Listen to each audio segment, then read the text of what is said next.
Pendidikan kesehatan merupakan pondasi penting dalam membangun masyarakat yang sadar akan pentingnya menjaga kesehatan.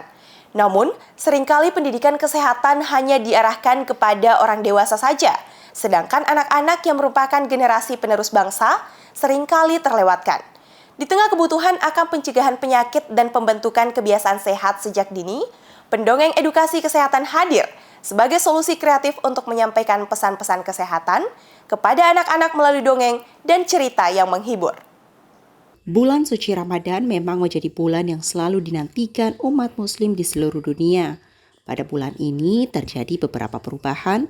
Selain dari segi aktivitas, perubahan juga terjadi pada pola makan seseorang. Biasanya seseorang makan sebanyak 3 kali atau lebih dalam sehari.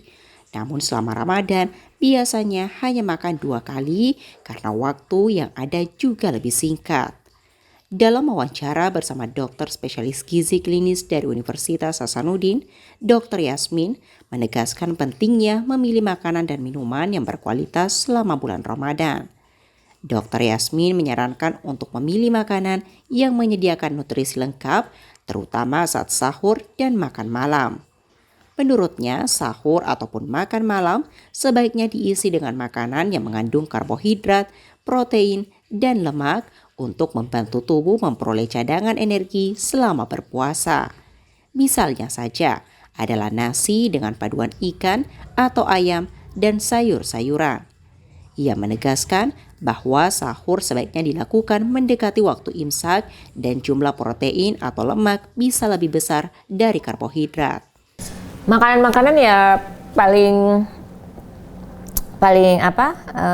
untuk yang 2 kali makan, yaitu makan malam dan makan sahur, ya seperti biasa harus ada nasi. Kalau Indonesia nasi yang paling banyak dikonsumsi nasi, kemudian lauknya bisa ikan, ayam, ataupun kalau mau yang di sahur itu boleh lebih banyak lauknya, sehingga nanti bisa bertahan selama puasa.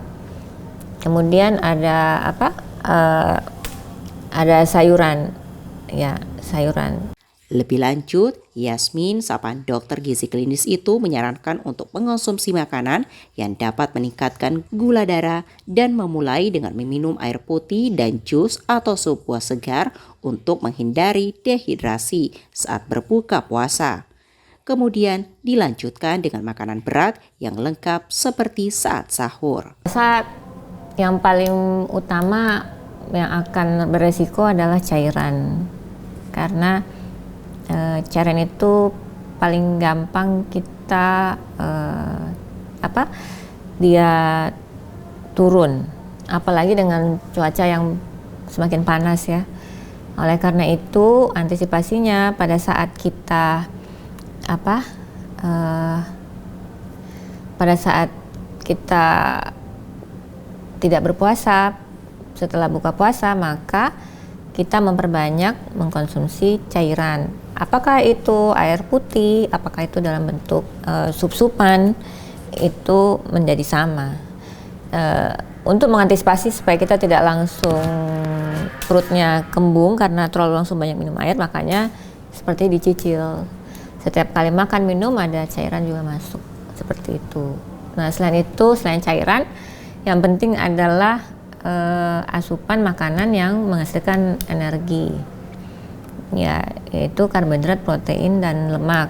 Nah, ini yang harus kita konsumsi di 2 kali makan itu. Pada saat buka puasa, pada saat setelah buka puasa yang mungkin makan malam, kemudian nanti makan sahurnya, itu yang harus ada, karena ini adalah penghasil energi. Buah-buahan juga menjadi pilihan makanan yang baik dikonsumsi selama berpuasa, terutama pada saat berbuka dan juga sahur. Misalnya saja adalah dengan buah dengan tinggi serat seperti kurma. Menurut Dr. Yasmin, kurma merupakan salah satu buah yang baik dikonsumsi saat berbuka ataupun sahur karena memiliki kandungan karbohidrat dan serat yang cukup tinggi. Kalau kita lihat di Arab sana kan mereka makan kurma, dan kurma itu termasuk buah. Jadi kurma itu memang bagus karena dia memang kandungan karbohidratnya tinggi dan dia juga ada seratnya. Jadi memang kalau kurmanya asli dari sana ya. Jadi kandungan gulanya ada, dapat, dan kandungan seratnya juga ada. Jadi dia bertahan, itu bagus. Kalau buah yang lain bervariasi kandungan seratnya. Jadi misalnya buah apel, buah pir bervariasi. Jadi tujuan kita kalau kita makan buah di sahur, tujuannya supaya kita tidak cepat lapar.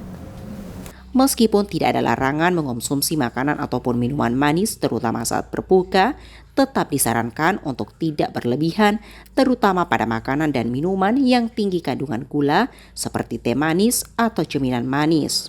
Sebab kebiasaan ini dapat meningkatkan resiko obesitas, bahkan dapat menyebabkan penyakit metabolik seperti diabetes jika dilakukan secara berulang, terutama di luar bulan Ramadan.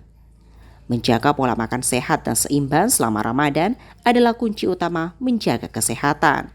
Dengan memilih makanan yang tepat dan memperhatikan asupan cairan, kita dapat tetap sehat dan bertenaga menjalani ibadah puasa. Zulkarnain, Muhammad Syaiful, Unhas TV.